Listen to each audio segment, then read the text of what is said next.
Hello, and welcome to this episode of The Broadcast. I'm your host, David Brooks, and joining me this time, I have Hatty Goodwin, who is Trustee Director at IGG. Welcome along, Hatty. And sorry, I spoke over you, but thank you. I heard you. And you're joined with Marc Devereux, who is Head of Investment Consulting at Broadstone. Hi, Marc. How you doing? Good morning to you both. Right. So today we're going to talk about surpluses, which is probably a topic. I think I'm just trying to work out how old we are. Me and Hattie are way too young to remember surpluses the first time round. I'm squinting at Marc.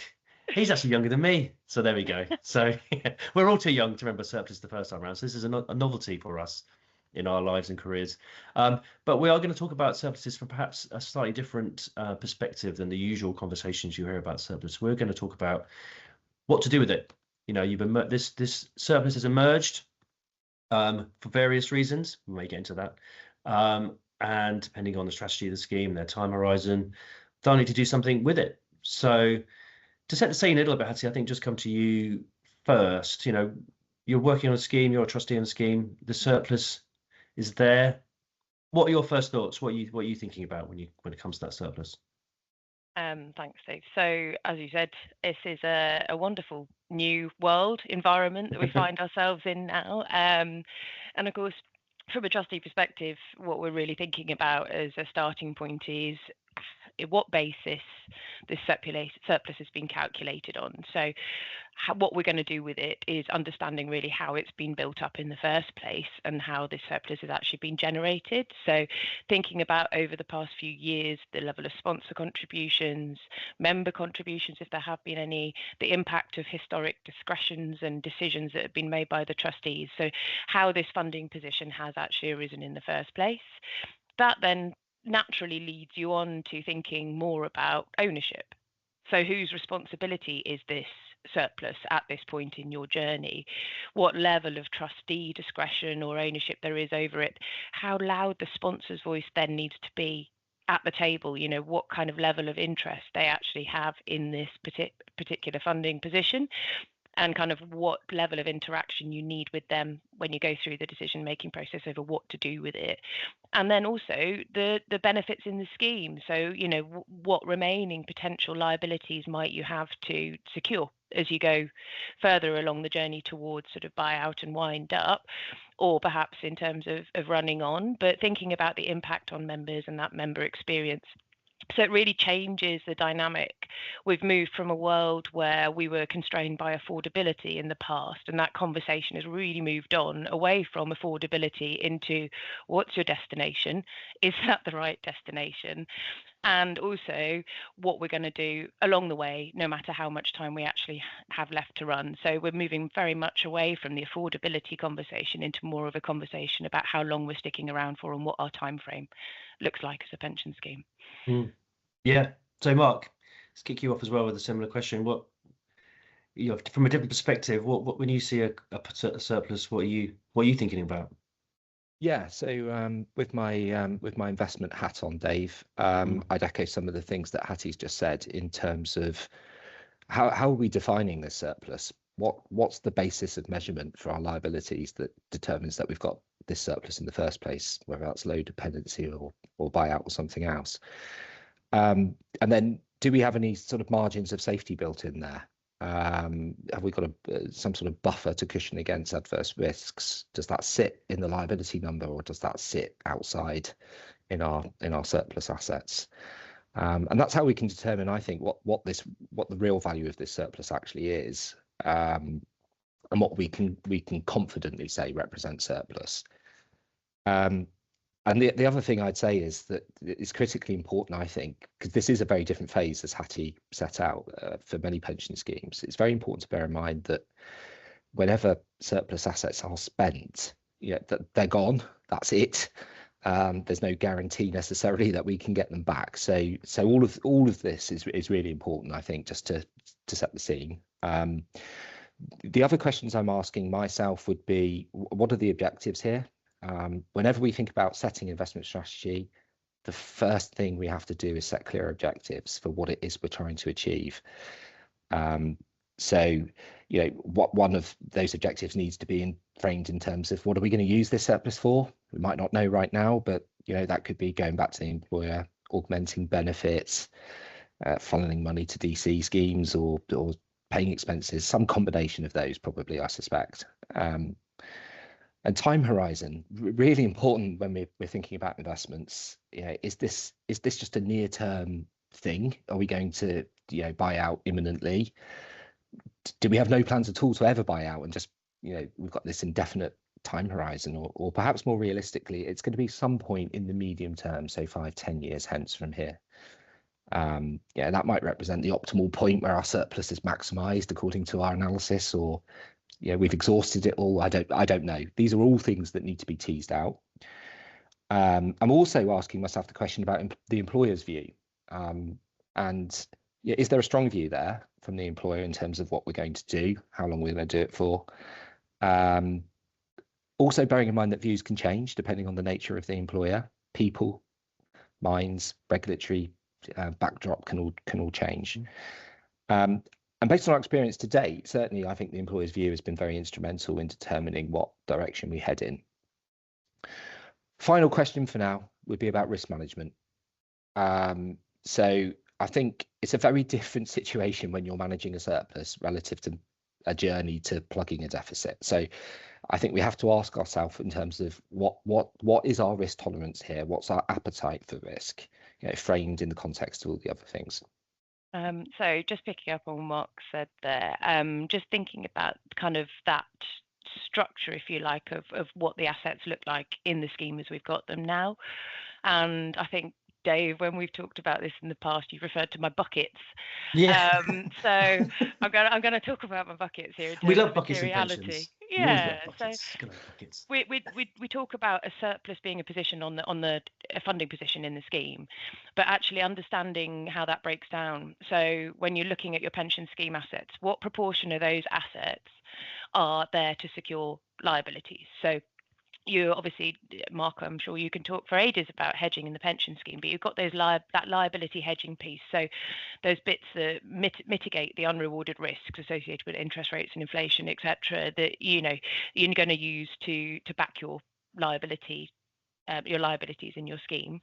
And then, Marc, you talked about having a risk buffer. So this is, thinking about adverse events. We've been very used to this in terms of setting investment strategy in the past, but we're also thinking forward now in terms of things like regulatory risk. What kind of buffer do we need to think about, not just market movements going forward in the future, but, evolution of regulation, unintended changes in governance requirements, etc., which might increase scheme expenses. How do we adequately reserve for this, depending on how long our scheme's sticking around for? And then your other bucket, if you like, is the genuine surplus that we're talking about. So this proportion of your assets for your scheme that's not being used to back liabilities, it's not your kind of risk buffer, if you like, for adverse events in the future. It really is genuine surplus, and this goes back to what we then do with it, because it's where it's going at the end. Who has the power over it? How you're going to distribute it? And Marc's just talked about that. And also how long it's sticking around for. Therefore, what tools can you use to invest it, depending on what the purpose is going to be in the future. So one thing that Marc said actually that got me thinking a little bit, I hadn't really thought about it before, was this sort of surplus. You said surplus maximization, or the surplus being maximized. That was an interesting concept. So when we're looking at this bucket, we've got our liability cover, a risk buffer, and then the surplus. Does that then become a strategic sort of bucket that I might have to stop the bucket analogy because I'm trying to think how buckets get bigger, but I don't know. Well, which could your bucket be more full on that side? I'm trying to think how that kind of fits in with the strategy thinking. Well, so certainly in the context of smaller schemes, Dave, we might start today with a surplus, and depending on what we use that surplus for. So to give you an example, many schemes are effectively paying ongoing expenses, let's say. Now, as smaller schemes mature, the asset base reduces. The expenses don't necessarily reduce, as we know, in an ever-changing world with additional governance requirements, for example. So to the extent that the expenses are growing as a proportion of the assets, it's conceivable that the surplus bucket, using your terminology, might increase for a period of time, but it starts to become eroded because the ongoing expenses, for example, start eating into it, and that might be at some point down the line. But just modelling that out could be helpful to help, I suppose, illustrate the thinking on timescales and when that optimal point might be. That was my thinking there, anyway. No, that's interesting. Don't know, Hattie, you wanted to come in on that, or? Yeah, well, I was just thinking it presents some really interesting challenges when you're trying to make a decision about what to do with this. We did a survey recently at IGG, and it showed that a lot of schemes don't actually have any plan at all for surplus yet. So actually, because of this new world, we haven't yet thought through how we're going to treat this. And I think there's less than 20%, about 17% of schemes who actually have a clearly defined plan for what they're going to do with their surplus at the time. So there's a huge amount of thinking still left to do. But also it's a different type of thinking. So thinking about the corporate implications of this. So surplus can have meaningful impact on sponsor cash flows, for example, but the accounting structure or the funding structure for your scheme could create some barriers or delays to what you need to do with it. And as Marc said, it's this real balance of the risk appetite you've got and the time horizon that you've got to take it over. And it's not just technical considerations anymore. We're really thinking long term, and this has, serious financial implications for the parties involved. It's not just an actuarial funding decision anymore. No offense meant to any actuaries in the room. Oh, don't worry about that. But it's become a much more strategic decision for pension scheme trustees, in collaboration with their advisors and their sponsor, really about how we look to the future, and in terms of planning how we, as Marc said, maintain the value of this and ensure that it's not unintentionally eroded by lack of activity or lack of action, or just not really understanding what needs to happen next. Yeah, I'm not surprised by your statistic there, Hattie, because I do think when you're in this position, it does require you to look through a different lens. It is very different to a world of, as I said before, journey planning to fix a deficit, and it's quite nuanced, and it's very scheme specific, and it's not just about numbers necessarily. All sorts of other factors come into play. Even emotions can come into play when you've got smaller businesses attached that are family run, for example, and there's a reluctance to kind of give up that ownership and responsibility and connection with the employees that have helped build that business. So there's all sorts of considerations, and it does just require, I think, looking at things through a slightly different approach. And Hattie, just keying off that, your stats, I've already gone blank, so I didn't write them down, but the stat around, people not thinking about it. But when is the time? When is the time to start thinking about what you're going to do with that surplus? Because it's very hard, I think, if it's a long time horizon. You're a member nominated trustee, you might not be a trustee when the time comes to actually pay it. So how do you structure that so you actually have a decision that can lead a strategy? I suppose strategies can change and all these kind of things, I suppose, but this is a long rambly question because it's not something I've thought of before, but it's when is the time, and how do you do that so you're not constraining future decision makers? Yeah, and it was 17%, Dave. That was 17. I know it was small. Yeah. No, so I'm really advocating here for us to start thinking about principles now. So whether or not your scheme has a material surplus at the moment, or you've really, however far advanced you are in that funding conversation, what would you do if one arose? What are the powers under the rules? What's your benefit structure, etc.? If we can think about that now and start thinking collaboratively with the sponsor, with the other key stakeholders in the room, if you've got MNTs in your scheme, they've got a really valuable position to add here in terms of really thinking about it from a member's perspective as well. But it's having some ideas up front, setting out some principles. So if this surplus is to arise, if we're going to get to buy out or wind up with a surplus, if we're going to decide to run on and increase the value of this surplus over time, what's our objectives? What are the principles? How are we going to actually sort of deal with this as it comes? And if we can set out those principles up front, it reduces a lot of tension along the journey. You've kind of already agreed. We've seen schemes do it in a variety of ways. You can be more formal through a memorandum of understanding, for example, or it can be as simple as sitting down and just minuting a set of principles to show that you've discussed the idea. But it's that kind of understanding of it's a change in thinking from being retrospective, if you like, to forward looking and planning for the future. And that's not normal in pensions world. We're very good at looking backwards, but we're not always so good at looking in the other direction and actually thinking about how we would manage this. And obviously this is linking on to Marc's investment strategy side in particular. But what are the tools available? What training might we need in order to be able to make investments at the right time? For example, you can plan your journey out a lot more clearly if you've set out a basic set of principles up front. That's really interesting. Thank you. And you've done my segue for me, because I was about to throw to Marc. Who's in charge here? I was going to throw to Marc now anyway, just to, because we've set the scene a bit, but just, what kind of strategy, what kind of assets would you be using, Marc, when you've got this surplus? What kind of things are you going to use in that bucket? Yeah.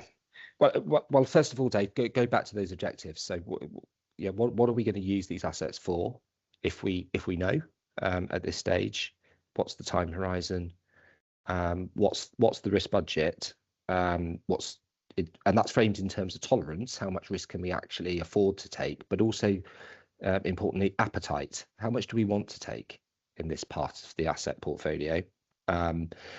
Also, then add to that, trustees' beliefs and preferences, which are always important. They've always guided asset allocation decisions and then implementation of investment strategy. So that's important here. And then I suppose to bring it to life a few examples, Dave, because lots of the solutions in terms of the asset classes, the things that we'd want to invest in, may look and feel a lot like the things that we have used in the past. Not necessarily the same, but likely to. And an example might be if the employer is looking to extract that surplus very soon in full, then capital preservation is clearly probably going to be top of mind. We've got a figure in mind. There is a use case that the employer wants to put that to work for, and therefore high level of liquidity, cash plus type assets that preserve the capital value are probably going to be most appropriate. If we are going to be considering augmenting members' benefits, then we're going to be adding liabilities effectively. There's going to be an additional rump of liabilities. And depending on when we're planning to do that, we might want to think about the sorts of exposures that we've got sat in the other bucket that's backing our existing liabilities. So a basket of gilts, for example, that are broadly going to mirror the additional liabilities that we might want to grant. If we have a longer term time horizon, then that can be certainly more supportive of higher risk assets, certainly, things like equities. And it may even open the door to more liquid assets. And there's lots of things to consider when we're contemplating new investments into illiquids, but it certainly brings illiquids into play, I think. So it's a combination of all those things. It goes back to those strategic objectives. Think through what we're going to do, what we want to do with these assets, and that's going to guide asset allocation, I think. Okay. Yeah. Sorry. Cool. No, go, Hatty. No, I was just going to totally agree with Marc there, particularly in terms of the liquidity point. I think, especially after the last few years, schemes have been a little bit burnt by, shall we say, less liquid assets and the struggles that we've had in terms of aligning those with reduced timescales because of improved funding positions.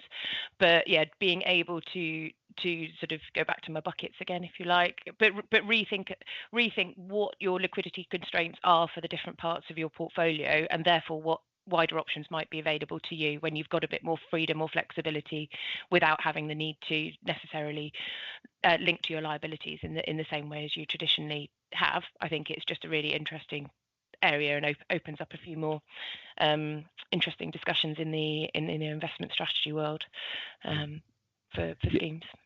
Yeah, and Hattie, you and I have spoken about this before, but where we have existing illiquid assets in our portfolio that's been part of the strategy to get us to this point, it might be sensible to think about effectively rehypothecating them into our surplus bucket if we want, you know, those assets that back our liabilities to be highly liquid and capable of, you know, of some risk transfer type transaction, you know, if we were to change our mind or want to act quickly. So that also, I think, features in the thinking there. But ultimately, it might be a bit of a waterfall. You know, we're fairly well used to collateral waterfalls that support LGI portfolios. We might want to think about the surplus assets in a similar way, so that we retain liquidity, but we also sort of open up the option to extend into higher risk assets, potentially liquids, at the far end of that liquidity stroke sort of risk waterfall. Well, I can't let you get away with rehypothecating without mentioning that. That's the highest score on Scrabble today, I reckon, from anyone. What does rehypothecating mean? You're gonna have to Dave, I'm an actuary, but back in the old days when I did see a few surpluses. Okay, so you are old. The buzzword was to hypothecate assets to subsets of liabilities, which is it was a big word back then, used frequently. So sorry if I've introduced something which should have died off in the past. Rehypothecate them into your surplus bucket. I think I'm going to take that quote with me. That's definitely a t-shirt. Yeah. Definitely a t-shirt. Yeah. Sorry, it's too much laughing. And we need to focus. So yeah, so Hattie, back to you. I just wanted just really any other sort of elements that's kind of around the edges of that decision-making process. When we've talked a little bit there, we're doing this quite quickly, obviously, but we've talked a little bit there about the asset allocation and some of the thought processes, the rehypothecation. But there's other elements to that decision-making process as well. You did touch on some of them earlier. I mean, Marcus touched on expenses. You touched on a little bit on sort of the employer cash flow type of things, but there's definitely some other areas we need to be thinking about. Yeah, and I think Marc's already mentioned one of my favourite subjects, which is the emotional linkage to how this is being used as well. And there's a huge element in terms of how we're actually going to communicate this to members in future. The world is moving, obviously, very rapidly at the moment in terms of pension scheme legislation and the evolution of this world, and we've got to make sure we're not leaving any members behind. We're keeping them on the journey with us, and that we need to be open and transparent and really clear for the rationale behind the decisions we're taking in the scheme. And we all know that pensions can be emotive. It's people's retirement benefits. This is their funding for the future. We are responsible for it. And so when we're talking, as Marc said, about risk appetite and, in particular sort of downside risk that you might take with that surplus, it's not just going to impact the sponsor's cash flows. It could potentially impact your members' pensions and things in the future. And with the evolution of legislation that we're seeing, even things like using scheme assets to pay for your expenses, which is essentially, if you like, bringing forward a bit of surplus sharing with the sponsor now, it's, as Marc said, modelling that forward and making sure that your investment strategy backing that surplus is keeping pace with that drag, if you like, of you meeting cash flow requirements of the scheme and everything else going on. But it's that unintentional erosion of the value of the surplus that we're trying to avoid here, but backed up by really clear decision making so that you can really explain what you've been doing for your membership and make sure that everybody's crystal clear that you've approached this journey in the right way in a totally unfamiliar world. Sorry, Marc. No, I was just going to add to that, Hattie, listening to you speak there, and previously actually, the importance of now looking forwards, not looking backwards, and I think it speaks to how one goes about monitoring in a situation when you've got this surplus, and to me, the things that you monitor, the things that are important are quite different, and that forward-looking projection, how does the current asset base plus the impact of expenses, for example, what does that do to our projection of surplus? What's our risk position? What's our liquidity position? They're all really important to focus in on, and that way we just avoid any nasty surprises when we get to the usual sort of triennial points and we're wondering why things have moved against us. So I would just say, monitoring is always important, but the emphasis probably just needs to change a bit, because these are strategically important decisions they're emotional decisions. They're really important to get right. And the landscape's changing. We saw the Stagecoach deal recently, a new innovative way to transfer risk. I doubt that will be the last. I suspect that we'll see further innovation, further developments in the insurer market. So yeah, it's a really exciting pace and place. And if you can afford to run that risk a bit longer, then there might be these innovative options that open up to you, some of which we don't know about yet. Yeah, I mean, it's like the evolution of the super fund market, isn't it? I mean, there's genuine exciting stuff going on there, which is creating more opportunities for pension schemes. But obviously, the way that you're going to design your investment strategy to perhaps enter into a super fund is going to be very different from the way you would look at interacting with an insurer, a BPA insurer in the market. So yeah, I think that when we talked about setting principles and having a bit of an idea of what our journey looks like, you can't really come up with a plan now unless you know where you're headed. Yeah. I think that as I mentioned, that my stats at the start show that a lot of schemes still haven't really got clear direction on where they're actually headed. Yeah. And how about the Pension Schemes Act that we can now call an act? It's been a bill for a while. How's that fitting into the thinking? Is that now that's virtually official? That there's the surplus sharing while ongoing is there. So does that change things? Do employers, we're talking about the expenses being switched on, but could employers dip into a bit of surplus, but then just keep the scheme running on a bit longer and not have to do that wind up to get that money back out? I don't know who's going to go first. Shall I jump in first on that one? Yeah, sure. So I think it means that we need to increase the focus on using the surplus more actively. As I said, not accidentally wandering into a surplus position, but it's bringing forward the conversation are there options for us to be able to use this before buyout and wind up? What's the increased flexibility that this gives us? But it also brings forward the more immediate questions for us as trustees in terms of who's getting the benefit of this in the longer term. And this goes back to exactly what we said earlier about setting these principles at the start. This bill has now become an act. It is legislation that is going to progress through. So to stop and think now, what would we do on our scheme if we end up in this position? How can we set some principles? How can we better put some guidelines around our journey? And it's this balancing of fiduciary duty with your stakeholder interests, and the Pension Schemes Act is obviously going to the intention is to make the surplus more accessible, and so really having clarity in your own head as to how you're going to set your principles around those future decisions, I think is even more important now, because we are genuinely seeing this develop at pace. Marc, do you want to? No, totally agree. To develop those principles, that robust framework that's fit for this new world. And when it comes to surplus, use of surplus, start the thinking, start the planning now. I mean, we've known this has been coming for a wee while, and some schemes have been planning already, but there's no harm in doing that in parallel while you're working through all of those good things that you've just mentioned, Hatty. Okay, so time is catching up with us, guys. So I just want to give you the opportunity for just like your final thoughts and summing up the conversation. Hatty, do you want to go first? I think the overarching thing for me is this sort of applies to all schemes. It doesn't matter what you're aiming for. It doesn't matter whether you're buying in, running on, super funding, whatever it is that you want to do. What we're talking here about is about that setting some principles to make sure that your journey aligns with where you want to get to, and that you actually get the best outcome at the end. And I think it's becoming more common now for trustees to be sitting and thinking, what does good actually look like when we get to the end of the journey? How do I show that this has been a good outcome for the key stakeholders involved? And unless you've got those principles set out at the start, you haven't really got anything to look back on and work out whether you succeeded. And Marc?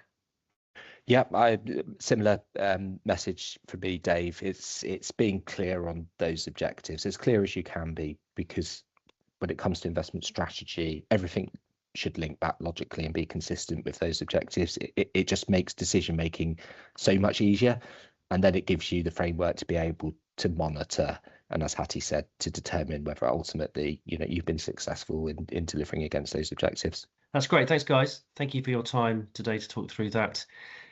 I'm going to use rehypothecating in a sentence as often as I can over the weekend with the kids. I'm glad you like that one. I did. I really liked it. But yes, but thank you, listeners. Thank you for your time listening today as well. And we'll see you on the next episode of The Broadcast.